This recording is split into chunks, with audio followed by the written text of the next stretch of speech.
Oh my God, the soap that we are making today is so awesome. Like, might be my favorite soap that we've ever made on the channel and will ever make on the channel. I don't know, we'll have to see. But before I tell you what it is, hi, I'm Mrs. Soap and Clay. Let's make stuff.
How's it going, Sudzers? Welcome back to the channel. You are here for another round of 365 days of soap, and we are at day 113, I think, and today we are making a really cool soap.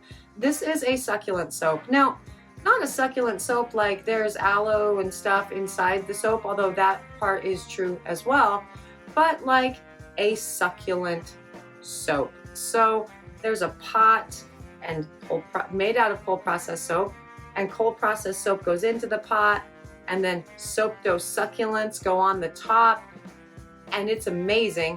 And my only contribution to this was I made the pots and also convinced Georgia May that she wanted to do the rest.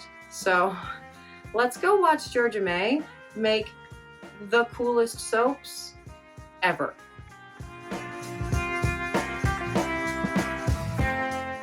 So this soap was so much fun to make.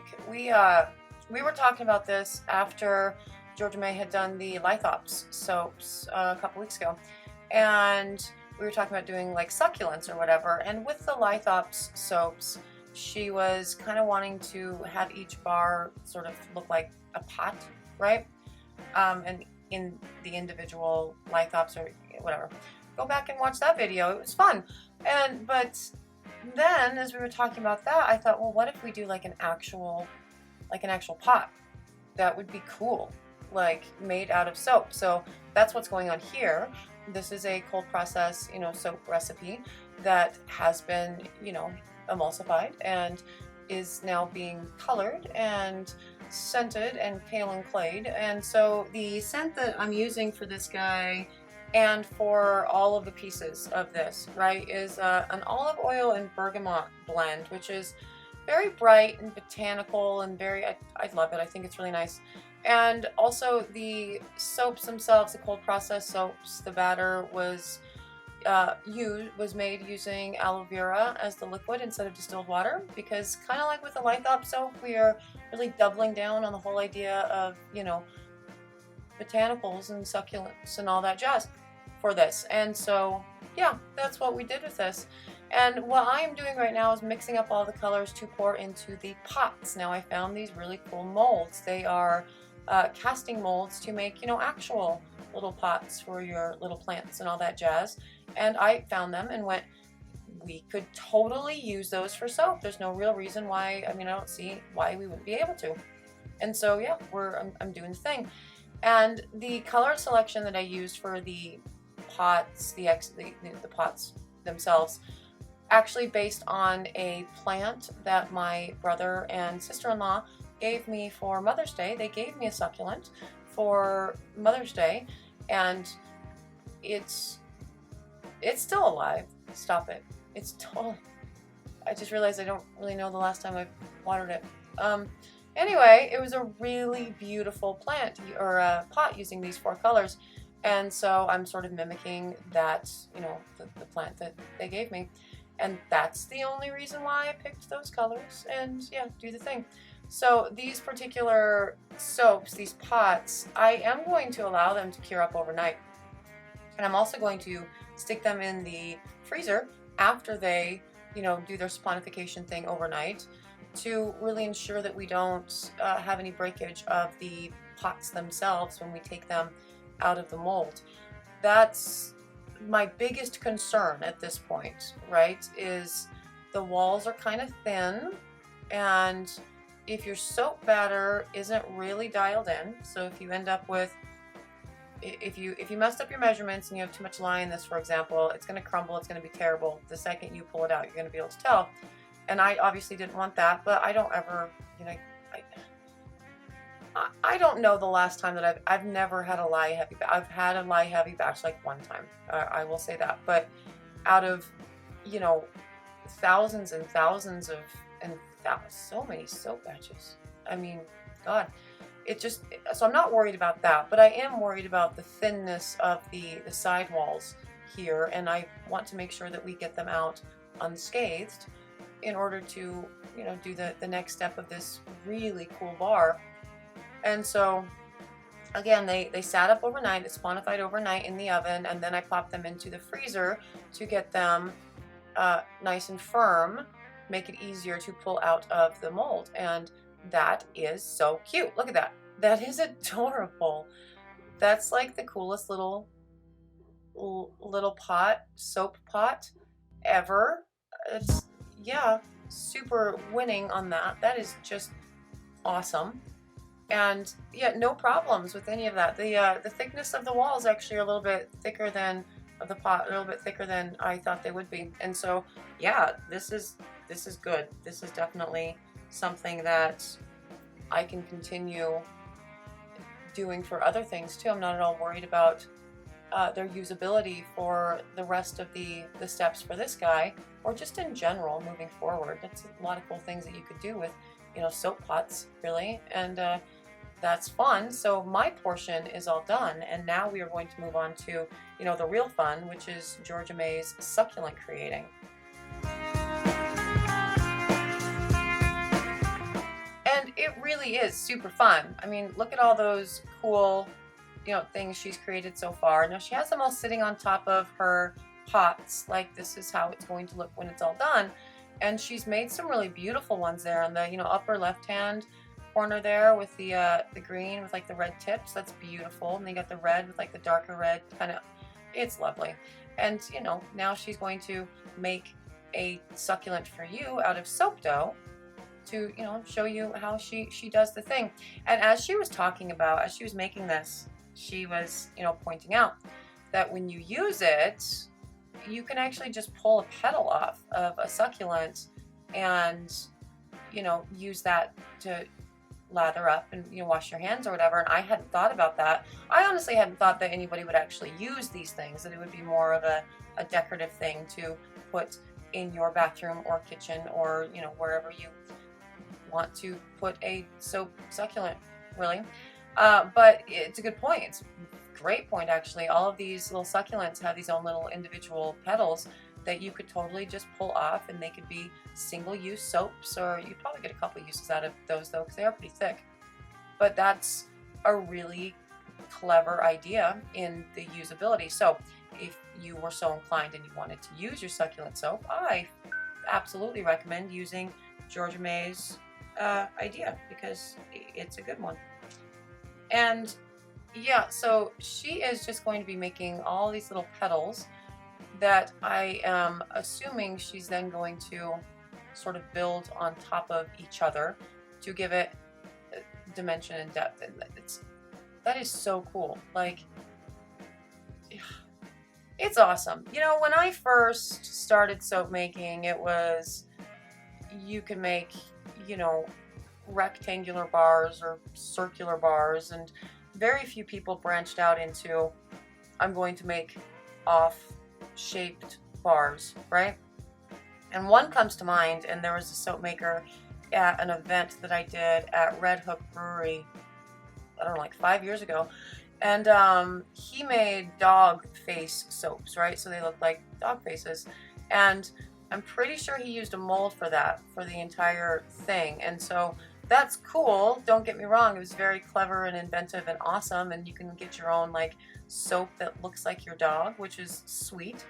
But this is a little bit different because Georgia May is creating literally everything 100% out of soap. It's all handmade.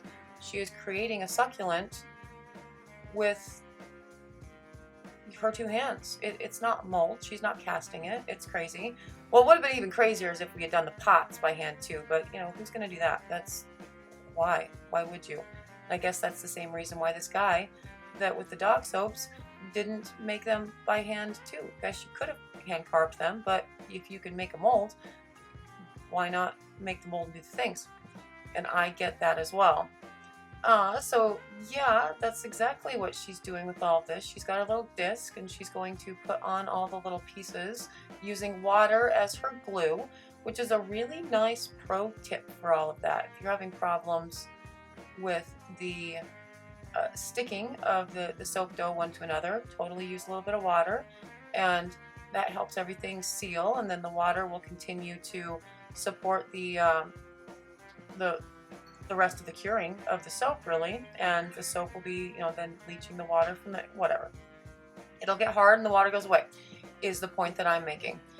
But yeah, that is just so cute. She's so good. She's so good at all the things, you guys. It is unbelievable. And I apologize for the weird wavy whatever. I have no idea what's going on with this video and why the camera had such a hard time focusing while she was doing the thing. But, you know, there's the finished thing, and it's super cute.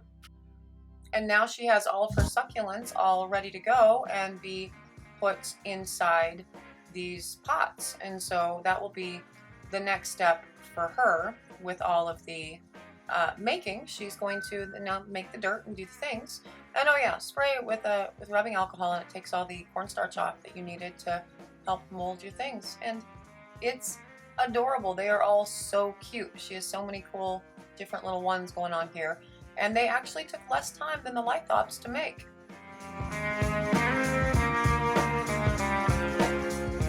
So now she has mixed up her soap to go into the pots themselves. And again, we didn't show you the making of the thing and the doing of the whatever. Did she just pour a whole bunch of colorant onto the counter? Oh no, that's the actual, that's the next step. Cool. I was like, man, she's messy like I am. That's amazing. But that's not what I was looking at. Never mind.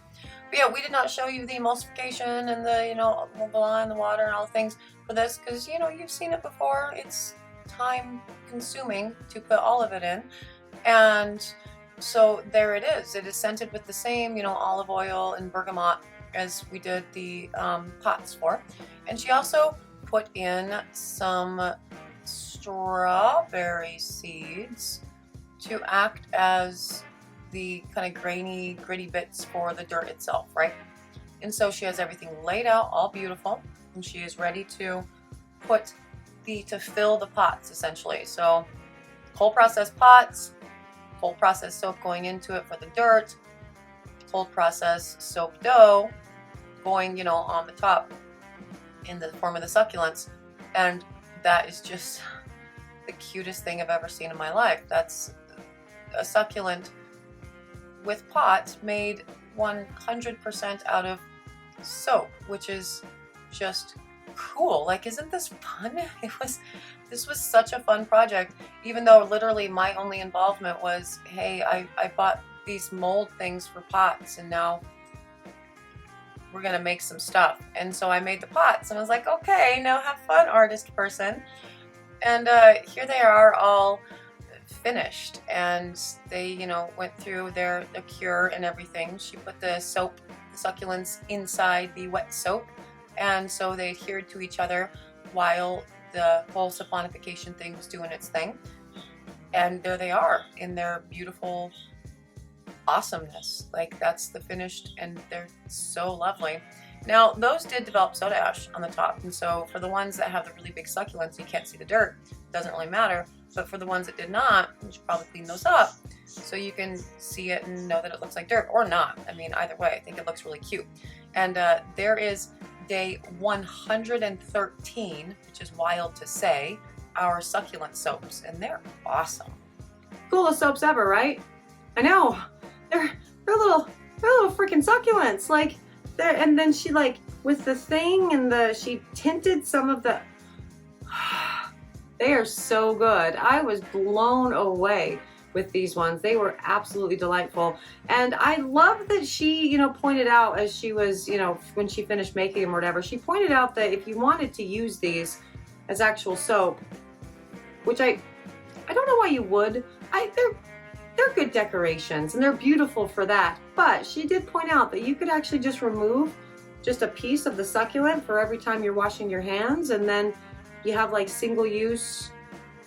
It's more than single use because there's a lot of soap actually with each of those little petals, but that's a cool idea. I love that. And that was, you know, so if you want to use the soap, awesome. You could do it that way. If you're interested in purchasing this soap, whether it's for, you know, decoration or to actually use, you can totally find them on the website. They're at soapandclay.com. They're a limited edition bar. Georgia May did not make many, and she will not be making more, so grab them while you can. If you're interested in following me on social media, you can do the things. I'm on Facebook, Instagram, Twitter. Post most often on Facebook, so, you know, keep that in mind. And if you're interested in watching more of the soapy awesomeness, subscribe to the channel, because we're doing this every day, and that's cool and fun, and you like fun, probably. Yeah.